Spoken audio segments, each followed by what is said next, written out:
ඉපදෙනකොට ඇඳුමක්වත් ගේන්න නැතුව මේ ලෝකයට උප්පත්තිය ලැබලා මේ මිනිසුන් මොනවද මේ හොයන්නේ කියන එක හිතුණ මට කුරුසපල්ලියට ගියාම. කුරුසපල්ලියේ පිහිටලා තියෙන්නේ මාරවිල. මම හිතුවේ මේ කෙනා දන ගාගෙන අරගෙන යන්නේ වේවැලක් කියලා. නෑ බැලින්නම් අරගෙන යන්නේ ඉටිපන්දමක්. බලන්නකො මේ අය දන ගාගෙන ගිහිල්ලා තමන්ගේ ශාස්ත්‍රවරයා වුණ ජේසුස් වහන්සේගෙන් ඉල්ලන දේවල් මේ ඉල්ලගන්න දේවල් ඉල්ලගන්න තමයි මේ විදිහට යන්නේ. දේවාදී ආගම්වල දෙවියන් වහන්සේ කියන දේ තමයි ඉදිරියෙම තියෙන්නේ. මේ තමයි ජේසුස් වහන්සේට ඉටිපන්දම් පත්තු කරන තැන. මෙතන යාළුවනේ අපූර්ව වැඩක් වෙනවා. මතක් කරන්න දෙයක් තියෙනවා.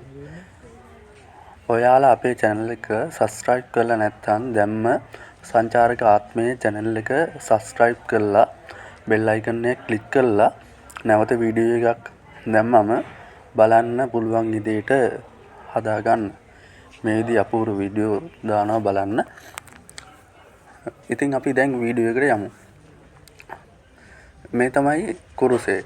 මේ කුරුසේ ගාවට ගිහිල්ලා මේ අය මේකට වන්දනාමාන කරලා එයාලගේ බලාපොරොත්තු ප්‍රාර්ථනාවන් ඉෂ්ට වේවා කියන චේතනාවෙන් තමයි මේ දේවල් කරනවා ඇත්තේ කියලා තමයි මට හිතුනේ මෙතනට ගියාම. මෙතන ගොඩක් අය ඉන්නවා බෞද්ධ ගමවත් නොදන්න බෞද්ධයෝ. බෞද්ධ ගමවත් නොදන්න බෞද්ධයෝ මෙතනට ඇවිල්ලා දෙවියන් වහන්සේගෙන් නැත්නම් ජේසුස් වහන්සේගෙන් නොයෙකුත් දේවල් ඉල්ලනවා. මෙතන මහා අපූර්ව දෙයක් වෙනවා යාළුවනේ. මේ දැන් අපි පන්සලකට ගියාම අපි පන්සලේ පහන් පත්තු කරන්නේ බුදුහාමුදුරන්ට ආලෝකය පිණිස. මෙයාලා මෙතනට ඇවිල්ලා හිටිබන්දමක් හිටිබන්දන් ටිකක් තියාගෙන එකපාරක් පත්තු කරලා නිවනවා. ආපහු නිවනවා. ආපහු පත්තු කරලා ආපහු නිවනවා. මං එතන හිටපු කෙනෙක්ගෙන් අහුවා ඇයි එහෙම කරන්න කියලා. අපේ වර්තමාන බෞද්ධ පිරිස වගේ තමයි. එයාලත් මෙලෝ සංසාරයක් දන්නේ නැහැ. එයාලා කියනවා මෙතන එන කට්ටිය කරන හින්දා අපිත් කරනවා. ඉතින් බලන්න එයාලත් අර බෞද්ධකම නොදන්න බෞද්ධයෝ වගේ තමයි. ඉතින් මේ අය මට හිතුණා මෙයාලා ප්‍රාර්ථනාවක් කළා පළවෙනි ප්‍රාර්ථනාව දෙවෙනි ප්‍රාර්ථනාව තුන්වෙනි ප්‍රාර්ථනාව කියලා මෙහෙම නිමනවා ඇති කියලා. මෙතන වැඩ කරන් ඉන්නවා නැන්දලා දෙන්නෙක්. මං ඒ නැන්දලා දෙන්නගෙන් ඇහුවා ඇයි නැන්දේ මේ විදිහට මේ අය ඉටිබන්දම් පත්තු කර කර නිමන්නේ. බලන්න අන්න අර යාළුවා ඔන්න නිමුවා ඔන්න පත්තු කරා දැන් ආපහු ආයෙකනම් ගහනවා නිමලා පත්තු කරලා ගෙවුවා. මේ යාළුවා ඔන්න නිමුවා පත්තු කරා ඔන්න තියාගෙන ඉන්නවා. ඒ නැන්දලා දෙන්න කිව්ව දේ තමයි අපි උපතින්ම කතෝලික අපි නම් මේ විදිහේ දේවල් කරන්නේ නැහැ. මෙතනට එන අනිත් මිනිස්සු තමයි මේ දේවල් කරන්නේ කියන එක. ඉතින් බලන්නකෝ සංස්කෘතියේ නිර්මාණයලා තියෙන විදිය. ඇත්තටම දෙවියන් වහන්සේට මේ දේවල් දෙන්න පුළුවන්ද කියන දේ මට හිතුණා. මේක මේ පූජ්‍යතුමා කරන්නේ අපේ වංශලේ හරියට පිරිත් පැන් දෙනවා වගේ වැඩක් නේද? මේවා සුද්ධ වූ ජලය කියලා තමයි සඳහන් කරන්නේ. මම මේ පූජ්‍යතුමාගෙන් අහුවෙන් පස්සේ එහෙම තමයි මට උත්තරේ හම්බුනේ. එතුමා තමන්ගේ ශාස්ත්‍රවරයා වුණ ජේසුස් වහන්සේ දිහා බලාගෙන මේ මිනිසුන්ට ආශිර්වාදය සඳහා ඒ සුද්ධ වූ ජලය ලබා දීමක් තමයි මේ සිද්ධ කරන්නේ. හරියට අපි පන්සල් ගිහිල්ලා පිරිත් පැන් ගන්නවා වගේ නේද?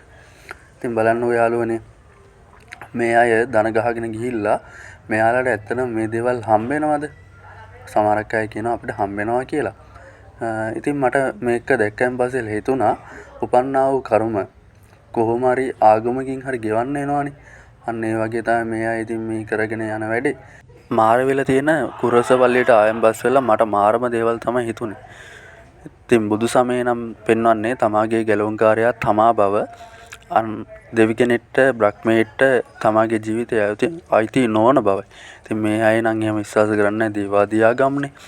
මේ තමයි යාළුවනේ මේ මාරවිල කුරුසපල්ලියේ තියෙන සුද්ධ ජලයේ තියෙන තැන මෙතන ටැපයක් දාලා තියෙනවා. ඒ අය ඒව අරගෙන පානය කරනවා. හරියට අපි පන්සලට ගිහිල්ලා පිරිත් පැන් ගන්නවා වගේ. ඉතින් යාළුවනේ මේවා සංස්කෘතියක් එක්ක නිර්මාණය වෙච්ච දේවල් මිනිස්සු කාලයත් සමග හදාගත්ත දේවල්. මාරවිල මාරම් පල්ලියක් තමයි කුරුසපල්ලිය. මේ කුරුසපල්ලිය පිහිටලා තියෙන්නේ සොහොනකනේ යාළුවනේ. මේකත් මාරම දසුණක් තමයි මේ ධර්මචක්‍රයේ සහිත පහනේ තෙල් අරගෙන ගිහිල්ලා ලෙඩුන්ගේ ගෑවම ලෙඩ හොඳ වෙනවා කියලා මේ කට්ටියගේ මතයක් තියෙනවා. ඉතින් ඒ නිසා තමයි ඔය පොර කාගෙන ගිහිල්ලා ඒ තෙල් තෙල් ගා ගන්න උත්සාහ කරන්නේ. ඉතින් යාළුවනේ ඔයාලත් මාරවිල මාරම් පල්ලියක් කෙන කුරුසපල්ලියට ගිහින් තියෙනවා නම් ඔයාලගේ අදහසත් පහලින් කමෙන්ට් කරගෙන යන්න. තවත් වීඩියෝයක් බලන්න අපේ සංචාරක channel එක subscribe කරන්න. මේ බලන්න යාළුවනේ මේ කුරුසේ අල්ලලා ඉවරලා ඒ කට්ටිය පඳුරු ගැට ගහලා. අපිත් පන්සල් ගියාම බෝධින් වහන්සේ අල්ලලා පඳුරු ගැට ගහන්නේ. අන්න ඒ වගේ තමයි සංස්කෘතියක් එක්ක ආගමක් සංස්කෘතියත් එක්ක බැඳිච්ච දෙයක්නේ. ඉතින් මේ අය දන ගහගෙන ගිහිල්ලා වෙලා දෙවියන් වහන්සේගෙන් නොයෙකුත් දේවල් ඉල්ලනවනේ. බලන්නකො ඇත්තටම මේ දෙවියන් වහන්සේට මේ දේවල් දෙන්න පුළුවන්ද? ඉතින් දෙවියන් වහන්සේ මේ ලෝකයේ මැව්වා නම් මේ ලෝකේ නිර්මාණය කරා නම් මේ අය අංග සම්පූර්ණව නිර්මාණය කරේ නැත්තේ ඇයි කියන ප්‍රශ්නය මට ඇති වෙනවා. ඉතින් යාළුවනේ මේ තමයි මාරවිල බීච් එකයිනේ තියෙන ජේසුස් වහන්සේගේ මෞතුමියගේ ප්‍රතිමාව තියෙන ස්ථානය.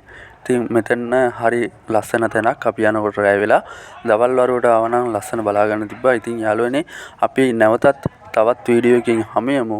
අපේ සංචාරකාත්මය subscribe කරලා නැත්නම් දැම්ම subscribe කරන්න, bell icon එක click කරන්න.